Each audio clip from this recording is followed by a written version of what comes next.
Then friends, moving on, we have a process called create WBS. Now that you have baselined you have made a scope statement, now is the time to define the activity and task level.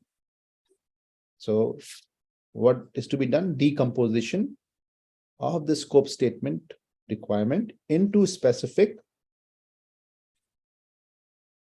work breakdown structure elements for tasking and activities so that deliverable can be created from that. It's a deliverable oriented. You have the lowest level called the work package, 100% rule. Everything which is here, you create. Anything which is not here, you don't create. Right? What is the dev team working on? You are a project manager, you see a dev team is working on this piece X. You go back and check on your scope statement and the WBS, where is this X? You don't find it anywhere. What will you do? A, B, C, D, A. Have an open mind and accept everything. Your dev team is awesome. B, say no and stop the work. D, go back to the stakeholder, convince him for more budget. D, do nothing. Life is like that. Things will go on.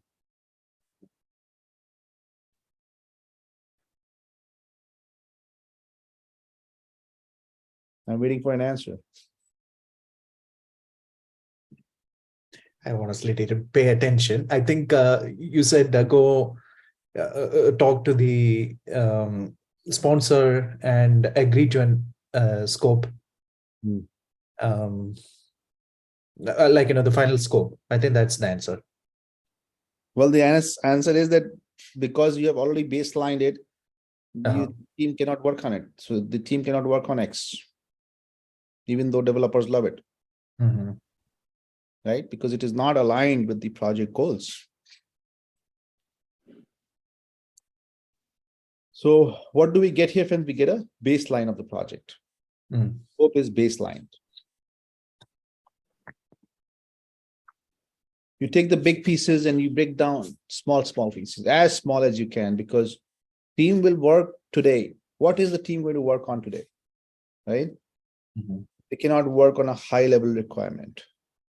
They need a very specific task and activity to be performed in a 20-hour or 40-hour week, right?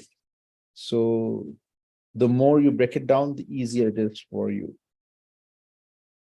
You can assign codes to it, like we did 1.2.6 at the work package level. Any questions, ideas, thoughts, friends? How does a work breakdown structure look like? Something like this: project and 3 tasks and subtasks and work package.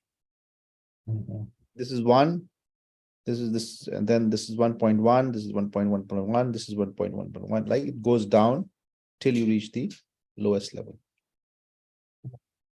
Lowest level is the work package. Control account is this account. Within, because you will have many things, right? You will have UI controller, you will have different pieces. So which one?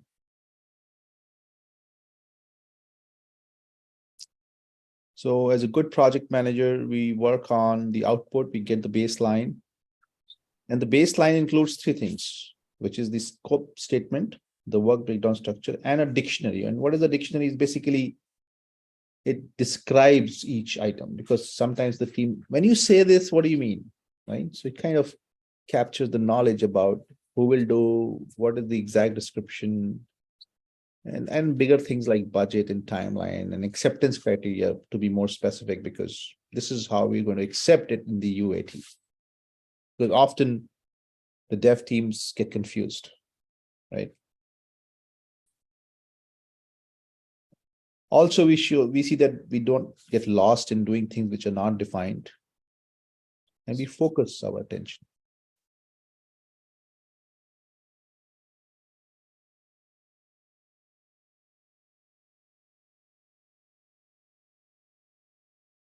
Dictionary, like I said, has items listed, work packages, milestones,